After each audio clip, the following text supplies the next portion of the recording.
All right, let's get right into it. Over the next few minutes, we're going to uncover the one metric that really separates startup success from failure.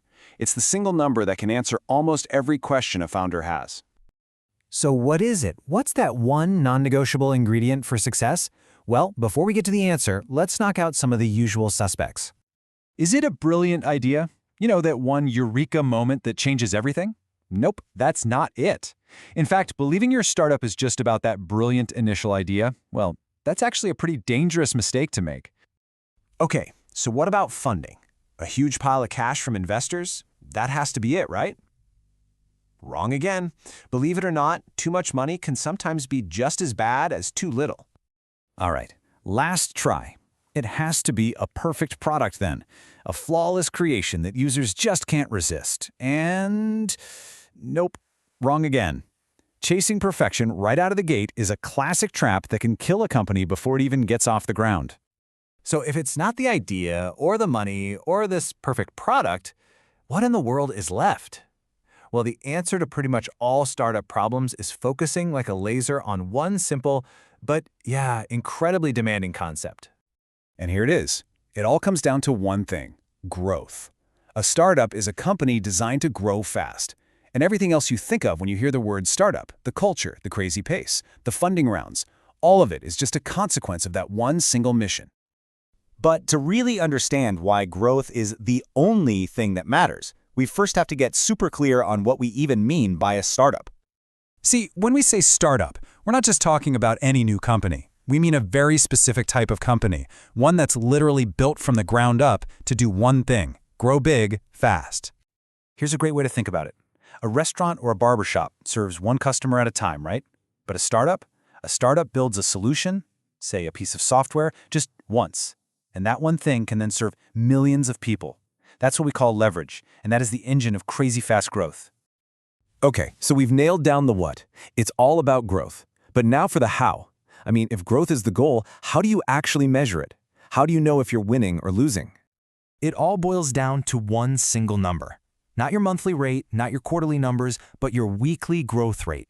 This is the heartbeat of your startup. Whether you're tracking revenue or active users, this is the number you need to be completely, totally obsessed with.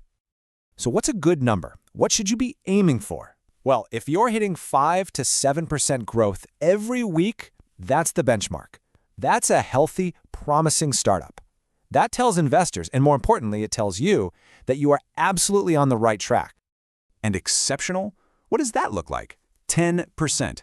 If you are growing at 10% a week, you're not just on the right track. You are on a rocket ship. Seriously, that's the kind of trajectory that builds legendary companies. Now, I know what you're thinking. 5, 7, 10%, those sound like small numbers. But don't let that fool you. The power of compounding here is absolutely insane. A startup that grows at just 7% a week will be 33 times bigger in just 1 year. That is the kind of explosion we're talking about. But here's the thing. This weekly growth rate isn't just some vanity metric you put in a slide deck for investors. No, it's a real, practical, everyday tool for cutting through the chaos of building a company. I love this way of thinking about it. In the total fog of 1,000 daily decisions, your weekly growth rate is your compass. It's your true north. It can guide every single move you make. And suddenly, your whole decision-making process becomes almost, well, simple. For any choice that comes across your desk, you just ask one question. Will this decision help us hit our weekly growth target? If the answer is a clear yes, you do it. If it's no, or even maybe, you just don't. It just cuts through all the noise. I mean, just think about all the questions that keep founders up at night. Which features should we build next? Who's the right person to hire? Should we enter this new market? Do we really need to go to that conference? All of these super complex problems get way simpler when you just filter them through that one question about growth. It tells you what to do, and just as importantly, what to ignore. Okay, but we have to be real here. This relentless, single-minded focus on a number, it comes at a cost. This is not an easy path. It is an absolute grind, and it takes a huge psychological toll on the founders.